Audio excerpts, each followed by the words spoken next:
from Boulder, this is Coach Prime's Playbook with Romy Bean. Now your host, Romy Bean, and the coach of the CU Buffs, Deion Sanders. Hands off, runs up inside. Simeon Price on his way to the end zone. 10, 5, end zone, touchdown. And he breaks behind the defense at the 50. It's a foot race. Now Connor's just going to run it. Gets away from the Buffaloes. Turns the corner, dives to the pylon. There's the fade down the right side. Johnson out there makes the grab. And the Buffaloes open a Big 12 conference play with a loss. Disappointing loss. So we're not struggling. We're getting that buzz kick. You don't have to be polite with me. You don't have to sugarcoat it. Much better team. We got to do better. Nobody could have told me that was going to go down like that. There's no way. Hello, everyone. Welcome into Coach Prime's Playbook. Beautiful day here in Boulder, Colorado, and a privilege, as always, to sit down with the one and only Coach Prime. And, Coach, before we look ahead, we got to look back. After that game, you just said you were Just tell them what you just asked me. What did you just ask me? Tell them what you just asked me. Which one? Did you have a good weekend? Was it that one? How can you have a good weekend after you get your butt kicked? Well, I was trying to make small talk, and it didn't work. I did my best. You know I'm honest to a fault. But you know what? We appreciate that. So you went back. You said after that game, you got to go back and look. You were almost dumbfounded. What answers do you have after? We got to play better in almost every phase. And when you go look at the tape, you start saying, wow. Like you make that play, you make that play, you make that play. It's a whole different game. It's a series of plays that's a one-off here, 2 plays in that series, and that, I mean, you got to understand, we blowing assignments on the first plays on offense and defensively, as well as special teams. We blocked one guy on a kickoff return, and we got a touchdown. But you never see that until you watch it on film, and we watch it on tape, and we're correcting the tremendous amount of mistakes we made. So when you look at that, is that making changes in personnel, scheme, or is it execution? Both, all 3 phases, all those, personnel, scheme, as well as execution. But you know what? Our word of the week is accountability. Okay. And one thing about these young men, they're holding themselves accountable. As coaches, we're holding ourselves accountable, and I'm holding myself accountable for the whole darn thing.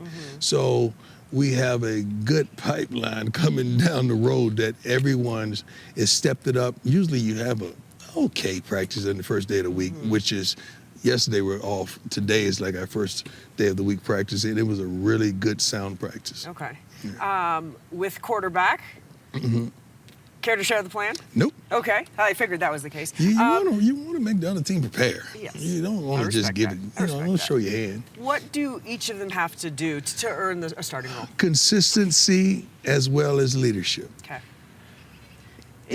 Without sharing what you like, I mean, is one of them standing out more than the others? That could be the case. Okay.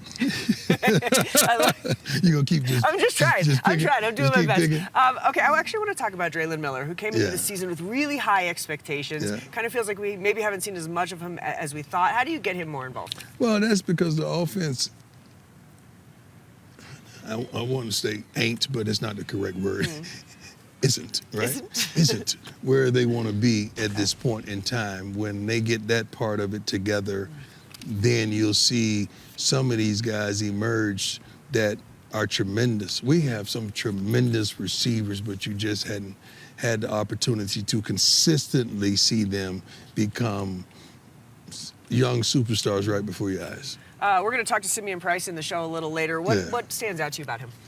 His will and his passion for the game. He practices like a dog every day. You don't have to tell him to turn it up. You have to tell him to turn it down. I mean, that's how hard this guy goes about his work, and the story is unbelievable.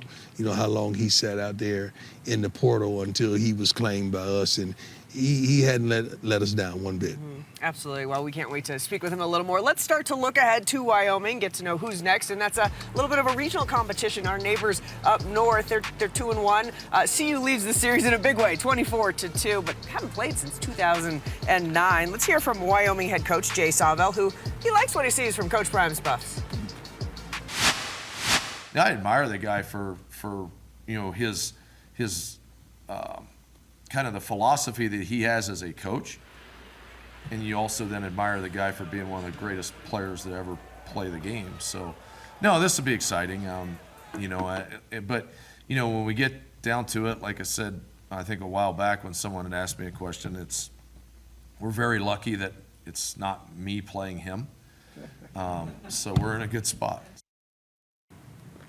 I love that. He said he's very lucky that it's not you versus him. But you know what? I got so much respect for this gentleman because not only is he a good coach, he worked his butt off to get to where he is. I mean, step, step, step, step, step, then he get an opportunity. And I applaud that man. I applaud the hardworking man on every day that ends with a Y, and I appreciate the way he's attacked this profession, his due diligence, his you know, he got that standing power. Even when they, you know, try to do him in, he still fought back, and he's doing his thing, man. And he's a darn HC there now, and I love it, man. That's awesome. I love the respect. And when you look at Wyoming, there's 18 Colorado kids on that roster. Yeah. It's not the same as CSU, but these are kids that are coming back to their home state, Yeah. and they really want to win in their home state. How do you match that kind of natural intensity that these kids are going to have? We got a bunch of kids who want to win too, in their home game. Yeah. So you got some kids that want to put on and want to shine, and they're playing against us. It's on national television, and the whole world's going to get an opportunity to see. We just got to right the ship. We got to get it together. What stands out to you about this Wyoming team? I mean, it was 3-0 at half against Utah. They ended up getting blown out. But what stands out? They're physical up front on both sides of the ball. These guys, they go at it. I mean, they ain't soft whatsoever. They're physical, and if you give them life, they're going to accept it. And they're going to take advantage of it, and they're going to get more confidence in doing what they do. And it's almost like they're not going to beat themselves. They're not going to make a lot of mistakes. You're going to have to beat them. They're not going to give you the game. Yeah. Another night game. Anything you're doing to help the guys prepare? Yeah, you're flipping practice schedule. Okay. So a few times this week we're going to have evening practices so we can flip the whole body in the thought process and the hours of sleep and all of that. Yeah, it's one of those late ends in the morning kind of a game. All right, we're going to take a break. Coming up on the other side, we're going to get to know Simeon Price and hear about his portal experience. We'll be back right after this. This is Coach Prime's Playbook. Right up the gut. Simeon Price makes a house call. 38 yards. Colorado on the board.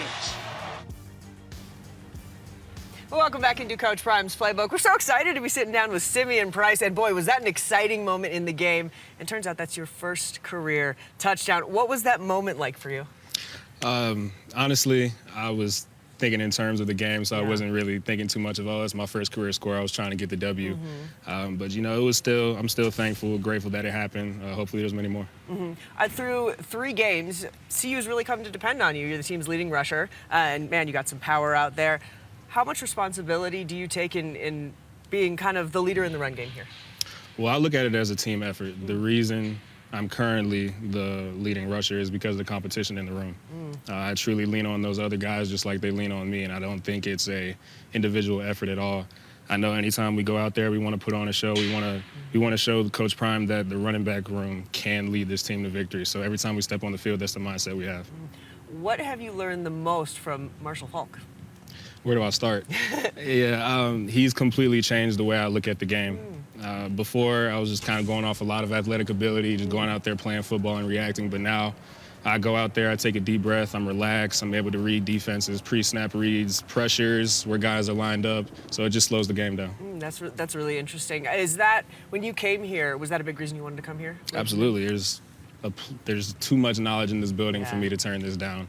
And I think that when I came in, I already, not being arrogant, but I already thought, okay, I know a good bit, but I was humbled very, very quick on the first day coming in and just going, okay, wow, you know, there's a lot more I need to know and there's a lot more areas I can grow in. You're like a vested vet when it comes to the portal experience, but you had a couple times you had to kind of hang in the portal for a little bit. How stressful was that? How'd you keep your confidence up as you waited for the right opportunity?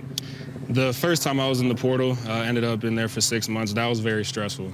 Honestly, it was uncharted territory. I didn't really know how to handle it, but this is where I always talk about how my faith grew. It was just unknown, complete unknowns every day. Waking up, am I going to get a call? And as time gets closer and closer, you get to May, June, you're going, okay, I might not even be able to play this year. So the first time was very rough. I was immature, honestly, lashing out. I was angry, waking up, you know, just not being Simeon and being off kilter and just honestly being kind of a jerk to my family. But the second time around, I was much more poised. I've been in this area before. I was leaning on God. I was in my word every day, and I was really growing as a human being. And I think that was the most important thing for me, being able to grow as a man. And, you know, a lot of times it's not always about football. At the end of the day, you know, we're all here to serve. That's why I always talk about it's a team effort. I'm here to lean on other guys. I know they lean on me. So, you know, the greatest man who walked the earth around 2,000 years ago came here and served.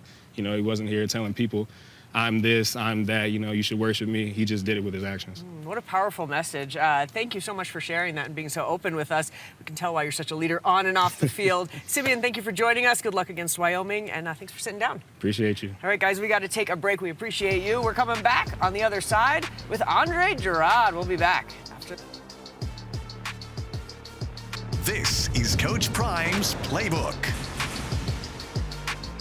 The hair. Welcome back into Coach Prime's Playbook, and what a throw. We have got Dre'lon, former CU star, second-round NFL pick, 5-time Pro Bowler, first-team All-Big 12, All-American. I could just keep going. I could spend the whole segment reading your resume, Coach. I appreciate it. I appreciate all the love. I just looked at it as things that I was supposed to do. Well, I love that, and we're so excited to have you back. Now, on the coaching side, why'd you want to come back and coach at Colorado?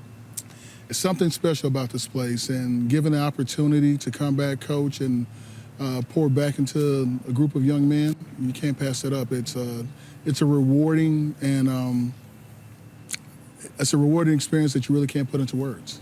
When you talk about coaching the offensive line, and I think of any position group, requires so much chemistry. How do you can't microwave it, you always say, so how do you get this group, when it's a lot of new guys, just on the same page quickly?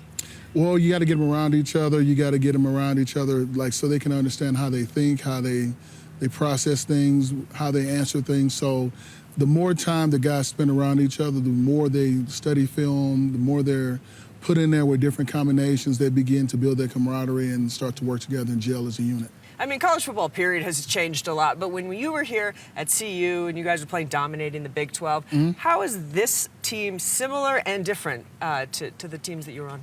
Oh, well, this team here is different in the fact that there's so many eyes on them, and they're so talented. You have different people at different positions. Our team, a solid team, gritty guys. We kind of grew together. We were together for at least 5 years before we really made an impact the way that we made it our senior year. So we're looking for these guys to make the same type of impact in a couple of years. But it's a great, hard-working group, very athletic, very physical. So we're excited for them. You know, you don't always have like great offensive lineman highlights, but of course, we found a great one back when you were playing Nebraska. This was on one of Chris Brown's 6 touchdowns, and you took this Husker to the wall. Why were you just taking that guy all the way through? Well, there's a story behind it. Okay, so we want to know. DeJuan Grossi is a good guy. His academic advisor wound up working at Colorado. And I pulled around on the play, knew the guy, and there's a part where he grabbed my face mask. And so I completely forgot about the touchdown and just took him through the end zone. I absolutely love that. Did you say anything as well? No, I had no idea just that he was out of the end zone. I was going to keep blocking him until he let my face mask go. So. I absolutely love that. You play to the whistle, as they say. Absolutely. All right, well, Coach, this has been such a treat. Thank you so much for joining us today. Thank you for having me. Good luck in Wyoming on Saturday. Yes, ma'am. Thank you. Guys, we got a lot more coming up on Coach Prime's Playbook. Stick around. We'll be right back. This is Coach Prime's Playbook. One thing I want to tell you guys, do not complain about what you don't get because of the work you didn't put in, okay? Don't complain about what you didn't get because of the work you didn't put in. So put in the work and it'll pay off for you. Welcome back into Coach Prime's Playbook, and this was a fun guest appearance. You always got somebody great, but a guy that's so successful in so many different facets of life. What do you hope your players take from Cube getting to pay a visit? Let me tell you something, man. See, I don't think they don't know all the different Ice Cubes. Yeah. They just know, I believe, probably the actor. Sure. Oh, okay. Ice Cube. Yeah. They don't know the rapper. Big Three. I always think rapper first. Yeah, they don't know that. Yeah. They just probably see them in movies. Oh, that's the guy. Yeah. They don't know that guy that I've been knowing since 88, 89, man. It's been a while. Yeah. And I love him to life. He's been so consistent as a man, as a father, as a husband. Just a great dude. Oh, I love it. Let's do a Travis Hunter check-in, can we? Yeah. Travis, I had the pleasure of guarding a little Jamar Chase this weekend. There's some future Hall of Famers there. That's true. You know, and you had a controversial little penalty towards the end. It was a great play. I thought it was a great play as well. How do you think Trav learns and grows from this kind of experience? I don't know if it's a learning and growing type of thing. He wants to smoke. He wants the heat. He wants them to try him. The more they use him, the more other teams try him. You're going to see the plays. He's going to start making the plays. I just want to see them do a better job of getting him more involved in the offense because he's a big play waiting to happen. Yeah. His reps were split pretty evenly this week. Over 40 on offense, over 40 on defense. It's good. But I guess, do you have any advice for him on, like, you know, staying patient? It feels like he was always the main character here, right? But then now you got to... He's going to be that. You know, you got to understand, it's a lot of people on that team making a lot of money. Yeah. And you got to throw the ball to the guys who makes the most money. Right. So that's kind of how the pecking order is in the NFL until he gets a consistency of balls thrown his way and he start making the plays. Then that will hopefully flip. But knowing Trav, he just wants to get in there and do his thing, man. Do you enjoy watching him more on offense or defense? Both. Both. Well, so do we. We do. Yeah. We love it. We love seeing it. Okay, we got to talk about Snow, who has just been adorable and has been appearing at quite a few of your games. Yeah, I think he's banned. I think Bucky. Okay, well, here's the question, because Bucky said Bucky you're told me he was 0-2 banned. when Yeah, he's Bucky there. said he was banned. So are we going to have... But look, he's got some speed, though. Yeah, but I hate to ban, you know, my only grandchild. Are you going to have like a grandfather to grandson chat, but maybe? I don't really believe in the superstitions and all like that. But when I saw it, I thought it was humorous when Bucky goes to Snow, you know. You got to go, dog. I love it. I love it. Yeah. What's it like getting to share that with your grandson? It's awesome. Yeah. Snow's a little meanie, though. He don't have the respect that he should for old grandpa. And I say, you know you're going to need something. You know, I talk to him like he's a grown man. You know you're going to need me, right? You know, trust fund, you know you're going to need me. Well, we'll keep you posted. You'll have to keep us posted on how it goes. That'll do it for today. We'll see you guys next time. This has been Coach Prime's Playbook with Romy Bean.